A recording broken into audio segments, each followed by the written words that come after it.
internet friends, and welcome to the video. Turn down the lights, grab a blanket, and maybe a light and a few candles, because we're about to get extra creepy in celebration of the best holiday ever, Halloween. And if you disagree with that sentiment, why are you here? Today I'm going to give you 3 creepy Asian ritual games that you can perform on Halloween night, if you dare, because I won't be daring to. I will be on vacation, not scaring the shit out of myself. Now, before we begin, I'm not saying that these rituals are factual or will work. I've never played any of these games because I got enough nope in my life without a demon death wish, thank you very much. But imagine that if they were to work, how horrifying, traumatizing, and possibly life-changing that would be. For this video, imagine fiction becomes reality. Without further rambling, here are 3 creepy Asian ritual games.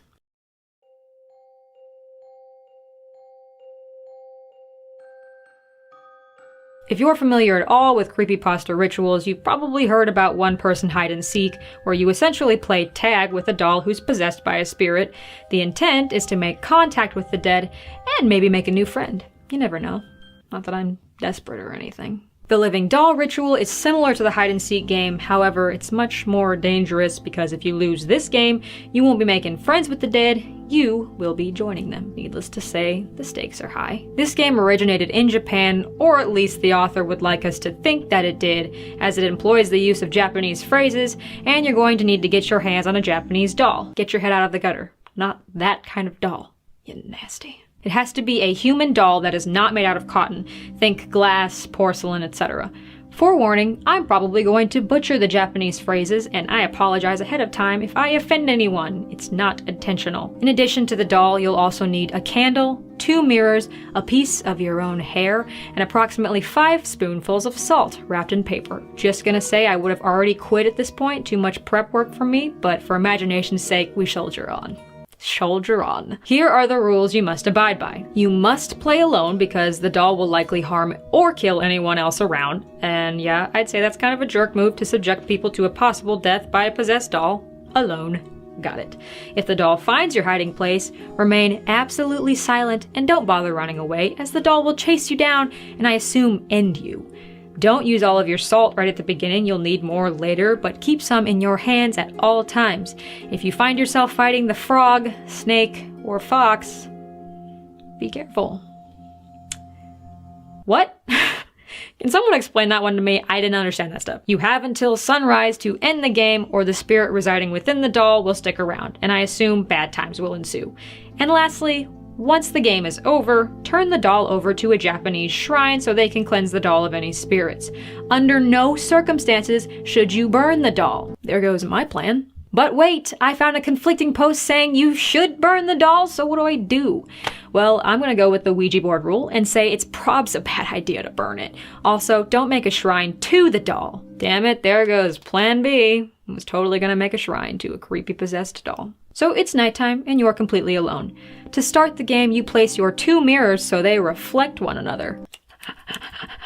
Get it? I told you, I'm not funny. So the mirrors face one another, then you put the creepy ass doll between the mirrors along with the candlestick, and when the clock strikes midnight, light a candle at this precise moment, then point at the doll and say, oh boy, terrible Japanese ahead, here we go. Atarashii karada o oite okimasu. Douzo o tsukashi kudasai. Which means I will leave here a new body for you. Please take it. You have to say that 5 times. I'm not going to save some dignity as well as some time. Then you have to shout, Asobi shimashou, which means let's play together.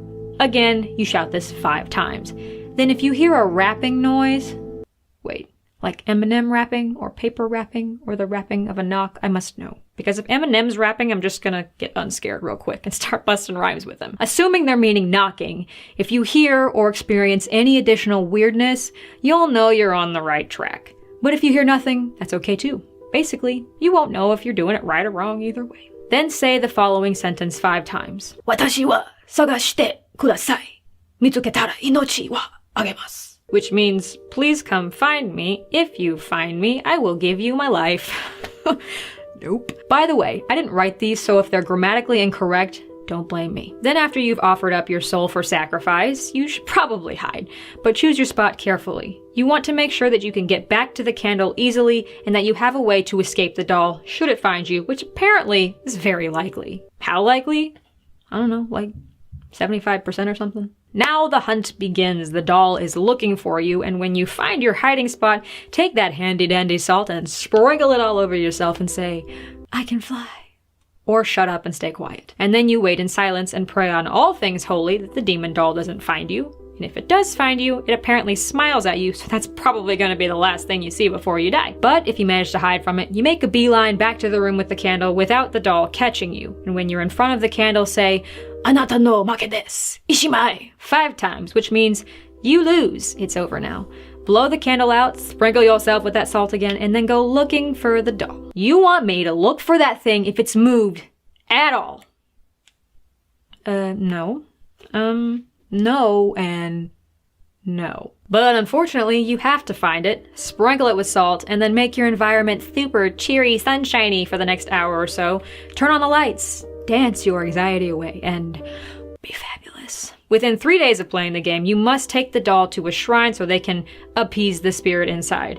If you keep the doll, the spirit might decide to stick around or possess other things or stalk and torment you until your death, so you should probably just give it to the priest. But it's probably best to stay away from playing this game at all, lest you risk your life and die via possessed doll.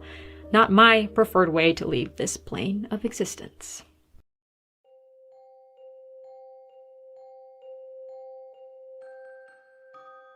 Our next game is known as Daruma-san, or the bath game. But first, you should probably know the incredibly vague and tragic tale of Daruma-san. She was filling up the bathtub, getting ready for a night of relaxation, when she slipped and fell face first onto the rusty tap, which went straight through her eye, killing her instantly. That escalated rather quickly, I feel. Just a reminder that even when you're trying to treat yourself, death is always around the corner. The bath game is to summon Daruma-san's unrested spirit. She will then stalk you and try to catch you, and the objective of the game is to not get caught. If you get caught, the risks include getting murdered by a spirit or possessed, which sounds like a bundle of nope. But what's your reward? Nothing. You summon an evil fucking spirit, and the only reward you get is bragging rights that you're still alive? Hey, I was dumb enough to conjure up this ghost who wants to end me, but I was also clever enough to outsmart her. Her-da-der-der! Sorry. Back to the ritual. You obviously need yourself a bathtub, and apparently a shower is not a substitute. It has to be a bathtub. So you fill the tub with water, turn out the lights, and get naked and hop in the bath. Now sit in the middle of the tub, facing the faucets, and close your eyes, keeping them closed throughout the entire ritual.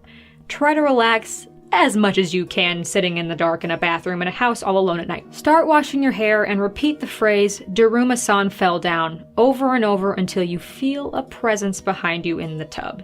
In your mind, you'll see Daruma-san's death play out, and guess who's standing right behind you? It's not your mama, but you can keep crying for her if you want. You've summoned Daruma-san, congratulations, and now you're going to ask her out loud, "Why did you fall in a bath?"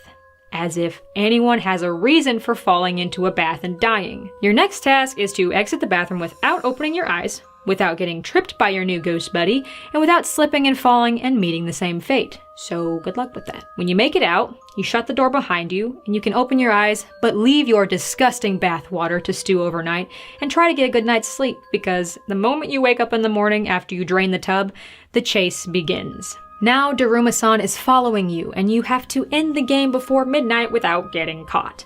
The only way you can gauge how far away she is by glancing over your shoulder, keeping your head trained forward. If you do see her, chances are you'll have nightmares about her even if you manage to evade her. She's got matted, black hair, she's decomposing, and while her left eye is untouched, her right is just completely gone, an open, bloody socket where it used to be. As the day goes on, she gets closer and closer to you. If she gets uncomfortably close, which, let's be honest, if I can see her in any capacity, she's too fucking close. Then you have to shout, "Tomare!" or "stop" in Japanese, and she'll hesitate. You can't do this too often though, or she catches on, and it will not be super effective anymore. Throughout the day, you also want to avoid dark places and avoid swimming in any water or crossing any rivers. She likes it where it's dank, dark, and moist. I hate the word moist. You're welcome. Now, in order to win this game and end it, which you must do before midnight, you wait until you have a good visual on her. Then you turn around, shout, Kita, meaning I cut you loose and you slice the air like the ninja you've always dreamed of being. If you're successful, she disappears, but it's not as easy as all that. She hides if she gets the sense that you're about to try your judo moves on her. If you fail to end the game, she'll off you Freddy Krueger style in your nightmares. However, there are other versions in which she simply stalks you for the rest of your life, so that's fun too, I guess. But whatever you do, don't play the game more than once. If you summon her again, she will be in the exact same spot as when you banished her in the first game, which means she's way too close for you to win by the end of the day. But in my opinion, if you're dumb enough to summon her twice, you're dumb enough to get caught at least once.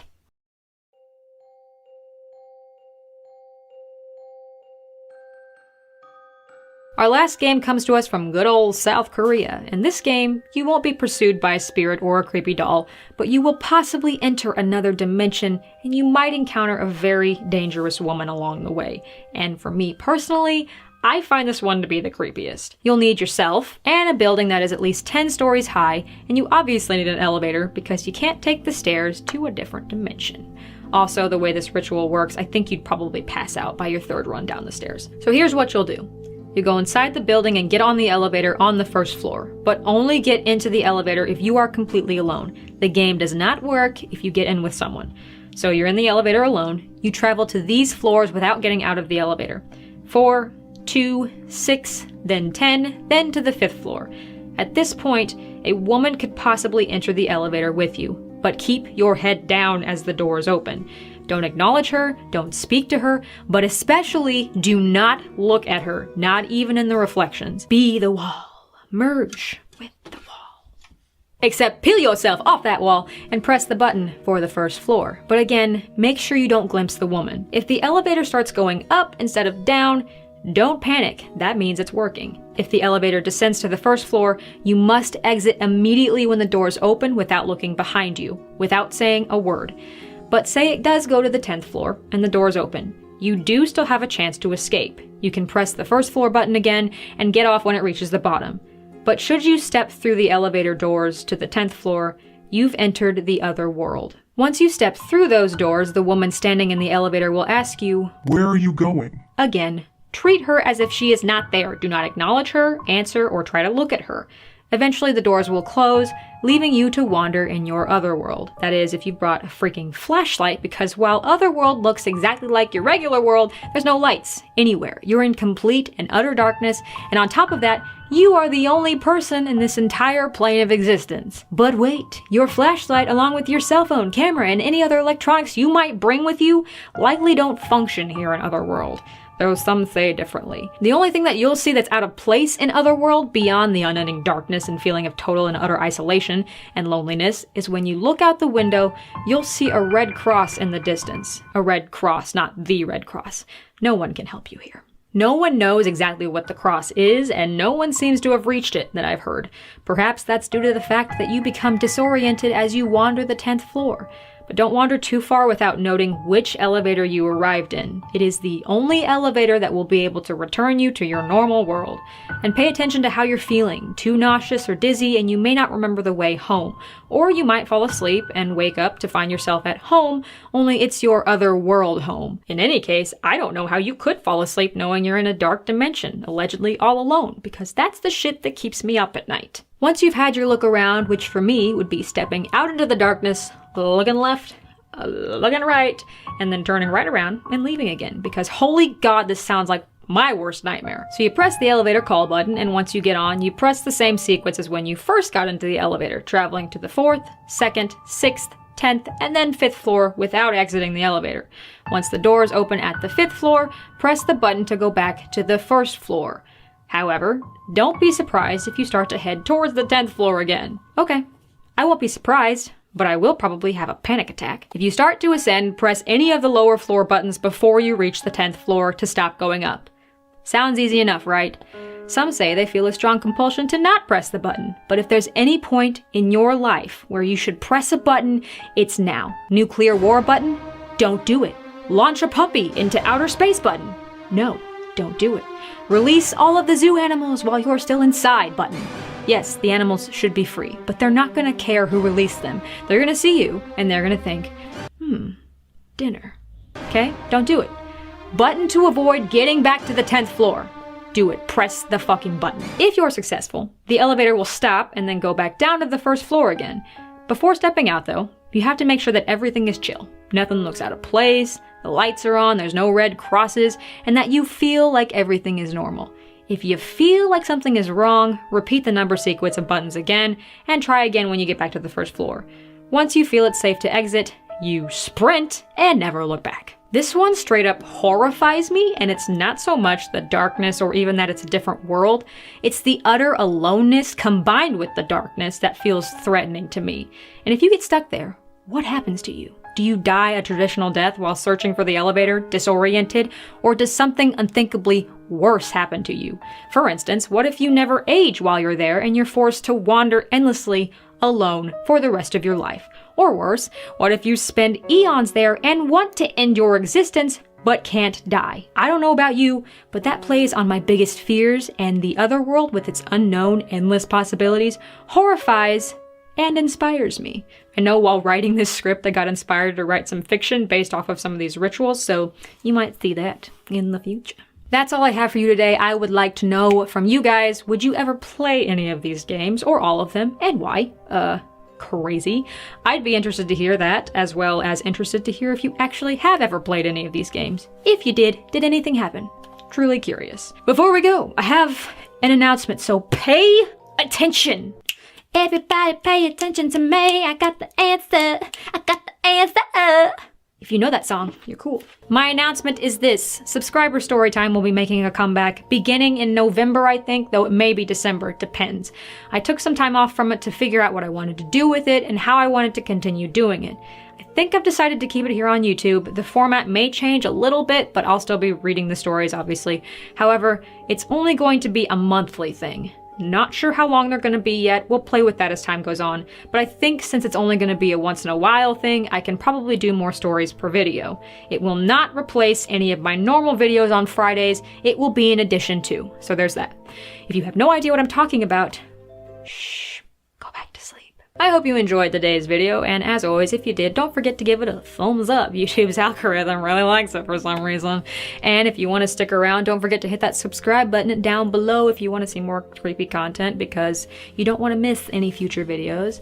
You can also click over in the upper corner over there to watch my Dark Matters playlist if you're looking for something a little more serious, or if you're looking for something more along these lines, you can also click the lower button, square thingy over there. Click the lower thing if you want something more akin to this to take you my list videos. By the time you guys watch this, I'll be on vacation, so I hope you enjoy your Halloween celebrations. Have all the spoopy fun you want, but of course, be safe. And I will see you next Friday. Have a good night.